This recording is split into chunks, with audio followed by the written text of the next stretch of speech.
நம்ம என்ன பார்க்க போகிறோம் அப்படின்னா, ட்விட்டருங்கிற சோஷியல் மீடியா பேஜ் இப்போ எக்ஸுங்கிற ஒரு நேமுக்கு சேஞ்ச் ஆகிருக்கும். ஸோ இது ப்ளே ஸ்டோரில் டவுன்லோட் பண்ணி இன்ஸ்டால் பண்ணி அக்கௌண்ட் க்ரியேட் பண்ணியிருப்போம். ஸோ இப்போ இதிலேருந்து எப்படி நம்ம ப்ரொஃபைலுக்கான லிங்க் எடுக்கிறது அப்படின்னு தான். ஸோ உங்கள் சர்ச் பாரில் எக்ஸ்ன்னு டைப் பண்ணுங்கள். இந்த ஆப் நமக்கு டிஸ்பிளே ஆகும். ஸோ அதை ப்ரெஸ் பண்ணிக்கோங்க. அதுக்கடுத்து டாப் லெஃப்ட்டில் பார்த்தீங்கன்னா நமக்கான ப்ரொஃபைலோட ஐகான்ஸ் இருக்கும். ஸோ அதை ப்ரெஸ் பண்ணுங்கள். இது வந்ததுக்கப்புறம் ப்ரொஃபைல்னு ஒரு ஆப்ஷன் இருக்குங்களா, ஸோ அதை ப்ரெஸ் பண்ணுங்கள்.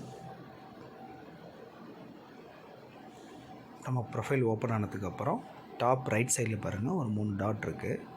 ஸோ அதை ப்ரெஸ் பண்ணிங்கன்னா ஷேர்னு ஒரு ஆப்ஷன் இருக்கும்.